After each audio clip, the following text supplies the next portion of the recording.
আসসালামু আলাইকুম, সবাই কেমন আছেন? আশা করছি সবাই ভালো আছেন। আজকে আমি হাজির হয়েছি এইচএসসি আইসিটি এর তৃতীয় অধ্যায় থেকে সংখ্যা পদ্ধতির রূপান্তর অংশের বাইনারি থেকে দশমিক, অক্টাল থেকে দশমিক, হেক্সাডেসিমাল থেকে দশমিকে রূপান্তর করতে হয় কিভাবে তার পদ্ধতি নিয়ে। আজকে আমরা এই তিনটি পদ্ধতি দেখবো, কিভাবে বাইনারি থেকে দশমিকে রূপান্তর করতে হয়, কিভাবে অক্টাল থেকে দশমিকে রূপান্তর করতে হয়, কিংবা কিভাবে হেক্সাডেসিমাল থেকে দশমিকে রূপান্তর করতে হয় তার পদ্ধতি নিয়ে। তাহলে চলুন শুরু করা যাক।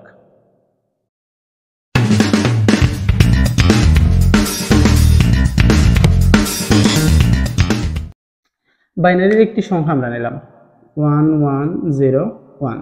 আমরা ওই সংখ্যাকে দশমিকে রূপান্তর করব। দেখি ওই সংখ্যাকে দশমিকে রূপান্তর করলে কত হয়। বাইনারি থেকে দশমিক, অক্টাল থেকে দশমিক কিংবা হেক্সাডেসিমাল থেকে দশমিকে রূপান্তর করার নিয়ম একটাই, সবগুলার বেজের উপর পাওয়ার ধরে গুণ করতে হবে। পদ্ধতিটি কিরকম, যেমন এখানে কি আছে 1101, আমরা লিখব কি 1 ইন্টু তার বেজ কত আছে 2। পরের সংখ্যায় গেলে আমরা যোগ চিহ্ন দিব, দিয়ে আবার কি দিব এই 1 ইন্টু সংখ্যা পদ্ধতির বেজ প্লাস এর পরের সংখ্যা 0 প্লাস বেজ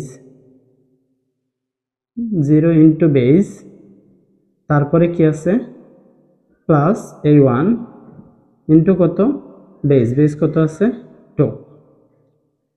এইটুকু বসানোর পর আমরা পাওয়ার বসাবো, বেসগুলোর উপর কি বসাবো, পাওয়ার বসাবো। একবারে ডান দিক থেকে আমরা যে বেসগুলো আছে এইটা থেকে আমরা কি করব 0 1 2 3 এভাবে বসিয়ে আসবো। যেমন একবারে শেষের বেস কত ছিল 2 এর উপর কি দিলাম 0, তারপরের বেস ডান দিক থেকে বাম দিকে আসলে 0 1 2 3। আশা করছি এতটুকু বুঝতে পেরেছেন। তারপর আমরা কি করব, এখানে আমরা এই যে একটা মান পেয়েছি, এই মানগুলোর আমরা এখানে যোগ আছে, গুণ আছে, তারপরে পাওয়ার আছে। আমরা প্রথমে কি করব, পাওয়ার গুলোকে ভেঙে নিব।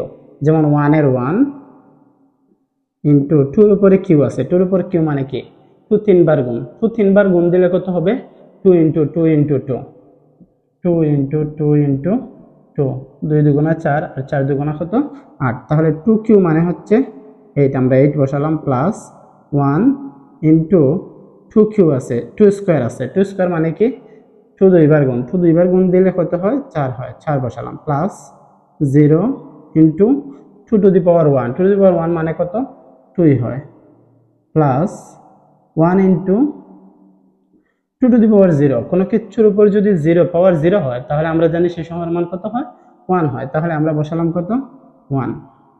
পাওয়ার গুলোর কাজ শেষ।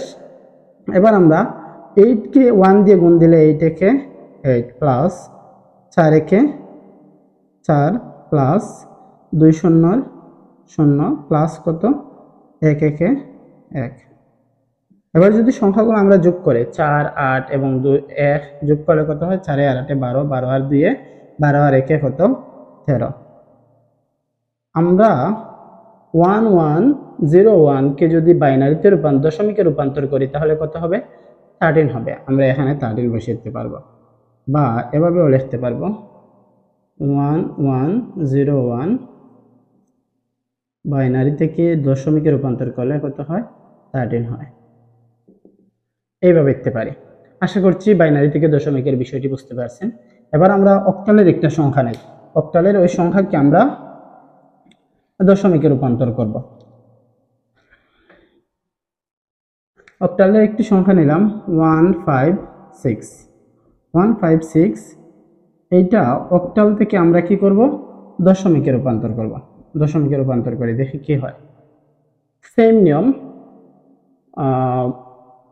সংখ্যাগুলোকে এখানে কত আছে 156, এইটাকে যদি আমরা অক্টালে রূপান্তর করতে হয় তাহলে কি করব বেজের উপর পাওয়ার ধরে গুণ করব।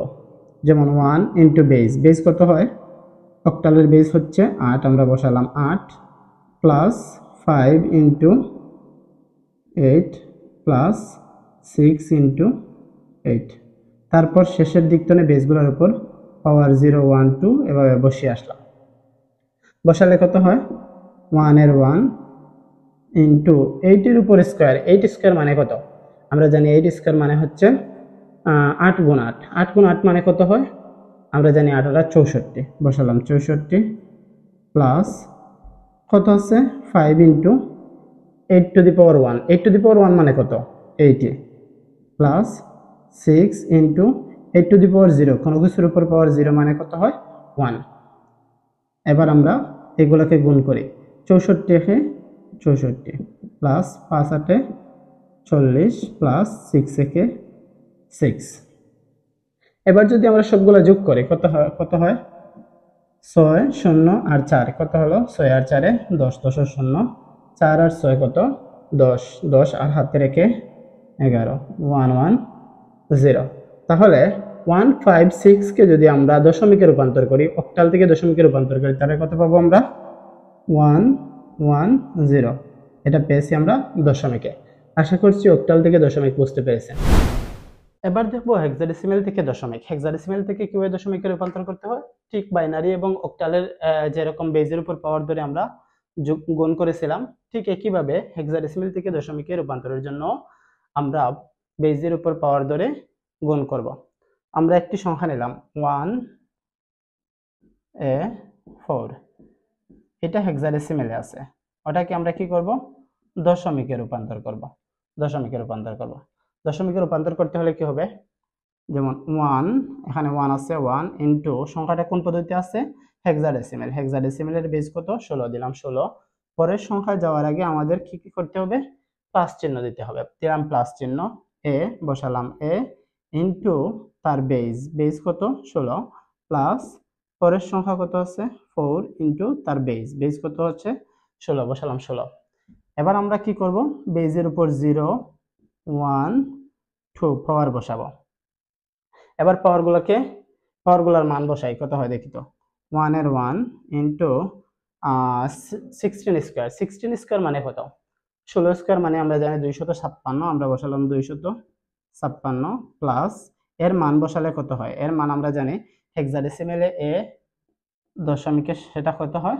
10 এর মানের সমান। তাহলে এর পরিবর্তে আমরা 10 বসালাম into 16 to the power 1। 16 to the power 1 মানে 16 plus 4 into 16 to the power 0। 16 to the power 0 মানে কত? 1। কোনো কিছুর উপর পাওয়ার 0 মানে 1, আমরা বসালাম 1। এবার আমরা কি করব? এইগুলোকে গুণ করব। 1 দিয়ে 256 কে গুণ দিলে কত হয়? 256, একে 256 প্লাস 16 কে যদি আমরা 10 দিয়ে গুণ দিই তাহলে কত হয়? 10 16 160, আমরা বসালাম 160 প্লাস 4 দিয়ে 1 কে গুণ দিলে 4 একে 4। এবার আমরা যোগ করব। 4 আর 0 কত? 4ই।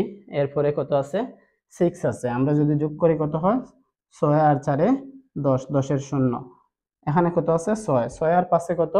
11, 11 আর হাতে রেখে আমরা 10 এর যে হাতে রেখেছিল 12, 12 এর 2 হাতে রইল কত? 1। এবার এই 1 আর এই 2 3, 3 আর হাতে রেখে কত হলো? 4। অর্থাৎ 1A4 হেক্সাডেসিমেলে ওই সংখ্যাকে যদি আমরা দশমিকে রূপান্তর করি কত হবে? 420। আশা করছি সবাই বুঝতে পেরেছেন। হেক্সাডেসিমেল, অক্টাল কিংবা দশমিক থেকে বাইনারি থেকে দশমিকে রূপান্তর করার নিয়ম একটাই, বেজের উপর পাওয়ার দিয়ে গুণ করলেই ওই সংখ্যাটি আমরা দশমিকে রূপান্তরিত হয়ে যাবে।